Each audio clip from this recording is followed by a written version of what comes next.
우리를 위한 여호와 삼마 특별 금식 기도의 16일차입니다. 오늘 우리에게 주신 하나님 말씀은 욥기 6장 1절에서 3절입니다. 구약성경 욥기 6장 1절에서 3절 766페이지입니다. 같이 읽겠습니다. 시작.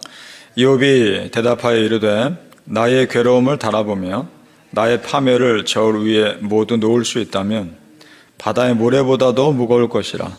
그러므로 나의 말이 경솔하였구나. 아멘. 이 새벽에 예배하신 하나님의 은혜가 우리 성도님들께 함께 하시기를 예수님의 이름으로 축복합니다. 아멘.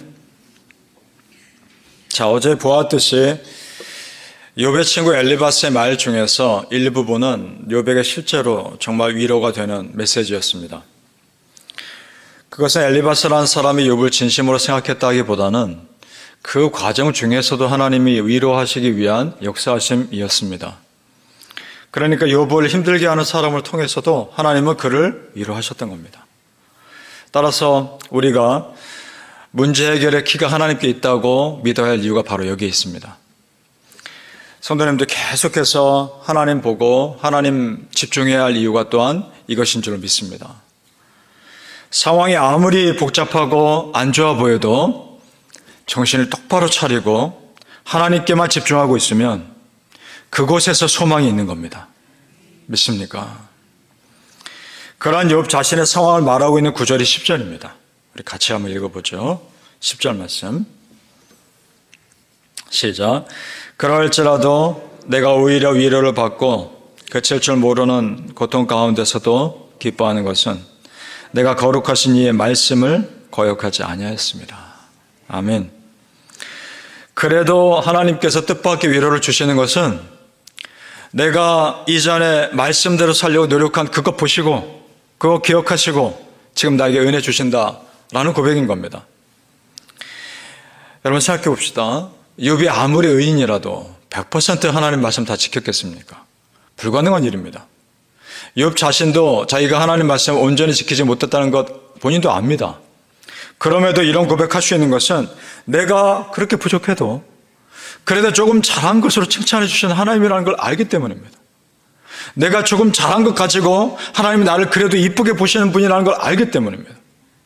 그래서 이런 고백하고 있는 겁니다. 우리가 부족한 건 많지요. 그러나 그래도 내가 믿음대로 살려고 노력하는 그 모습 보시고 나를 칭찬하시는 겁니다. 그 하나님 믿고 이겨내시길 바랍니다. 욥도 그 믿음 가지고 버텨내고 있는 겁니다. 여러분 우리가 하나님 앞에서 한없이 부족하지만 그래도 조금 잘한 것으로 칭찬해 주시는 그 하나님 온전히 믿으시기를 소망합니다. 엘리바스의 전체적인 조언은 욥의 상황을 잘 모르고 하는 것이었습니다. 그래서 그것이 욥에게 상처가 되었죠. 그리고 2절과 3절을 제가 다시 읽어보겠습니다. 2절과 3절입니다. 나의 괴로움을 달아보며 나의 파멸을 저울 위에 모두 놓을 수 있다면 바다의 모래보다도 무거울 것이라. 그러므로 나의 말이 경솔하였구나. 자, 지금 욥이 당하는 고통이 아주 극심한 고통인데 이것을 욥의 친구 엘리바스에게 제대로 알려주었더니 말해주었더니 그것을 제대로 이해하지도 못하고 오히려 욥을 책망하는 그런 말을 하자 욥이 지금 이 말하는구나.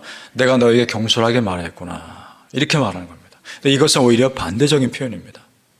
네가 나를 제대로 알아보지도 않고 이렇게 조언하는 것이 너의 말이 참 경솔하구나.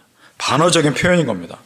그래서 그것을 욥이 어떻게 받아들이는지가 6절에 나오는 말입니다. 6절 앞부분에 이렇게 말하죠. 6절입니다. 싱거운 것이 소금 없이 먹히겠느냐 이 말입니다. 이게 무슨 말인 거 아니? 마치 소금을 치지 않아서 아무 맛이 없는 음식처럼 너의 그 조언은 나에게 아무 의미 없다는 겁니다. 아무런 영향도 나에게 없다는 겁니다. 마음 깊은 곳에서 우러나와서 욥을 위로하는 것이 아니기 때문에 그렇습니다. 그렇습니다, 성도님들. 진심이 들어있지 않는 말은 사람을 감동시킬 수 없습니다. 진실이 마음을 움직이는 겁니다. 하나님이 진실하심이 나를 살리셨고 나의 마음을 움직이시는 겁니다. 만약 엘리바스가 욥에게 조언을 했을 때 그의 진심이 담겨 있었다면 욥이 상처 안 받았을 겁니다.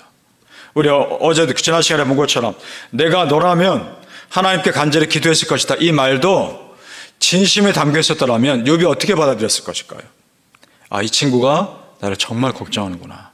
그렇게 받아들였을 겁니다. 진심이 담겨 있지 않는 말이기 때문에 욥도 그걸 느끼는 겁니다. 성도님들, 꾸밈 없는 진실함에 힘이 있습니다. 우리 하나님 나를 그렇게 대하셨고 예수님은 목숨까지 바치며 나를 그렇게 대하셨습니다. 우리 하나님도 그렇게 진실함을 대하심을 믿고 그 하나님 앞에 우리는 무릎 꿇는 것이고 고개 숙이는 겁니다. 요한복음 15장 13절에 사람이 친구를 위하여 자기 목숨을 버리면 이보다 더 큰 사랑이 없나니. 그렇습니다. 더할 수 없는 사랑 이미 보여주셨습니다. 사랑하는 성도님들, 나를 진실하게 대하신 하나님 앞에서 우리 역시 진실함으로 살아가시길 예수님 이름으로 축복합니다. 아멘. 자, 때로는 이걸 보면서 이런 생각이 듭니다. 때로는 옳은 말을 해주려 하기보다 그저 그 사람과 말을 나눠주고 그 사람과 함께 있어주는 것이 오히려 더 큰 위로가 된다는 것을 깨닫습니다. 함께 울어주고 함께 웃어주는 것이 큰 힘이 된다는 것을 깨닫습니다. 지금 무엇이 문제인지 욥 자신도 이미 압니다. 어떻게 해야 될지도 욥도 압니다. 그런데 그런 상황을 제대로 모르고 진심이 담기지 않은 말을 했을 때 상처되는 겁니다. 25절 말씀, 그 말 그대로 드러냅니다. 같이 읽어보죠. 25절에 욥이 그 친구들에게 하는 말입니다. 시작. 옳은 말이 어찌 그리 고통스러운고 너희 책망은 무엇을 책망함이냐.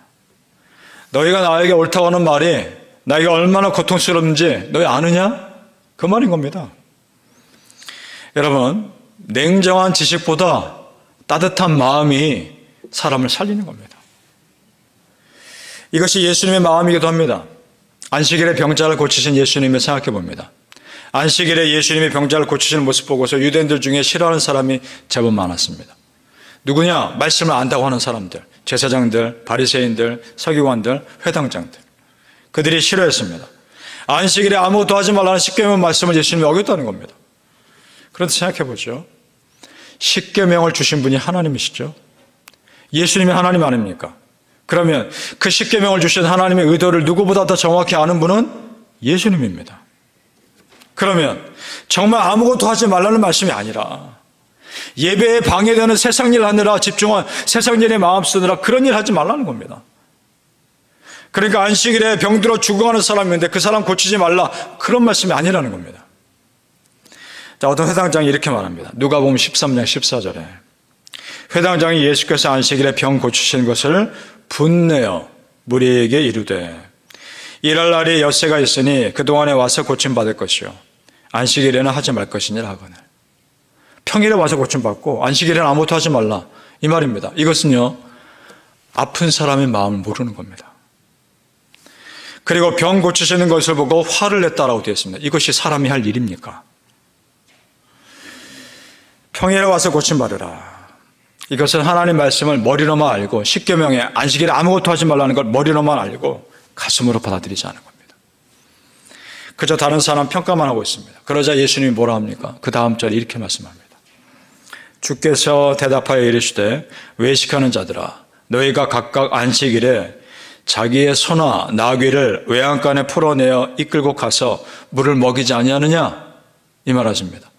그러니까 너희 짐승은 목마르며 이끌고 가서 안식일이라도 먹을 거면서 안식일에 병 고치는 거 가지고 너희가 이렇게 뭐라 하느냐? 어떻게 그렇게 냉정할 수 있느냐? 이 말하고 있는 겁니다.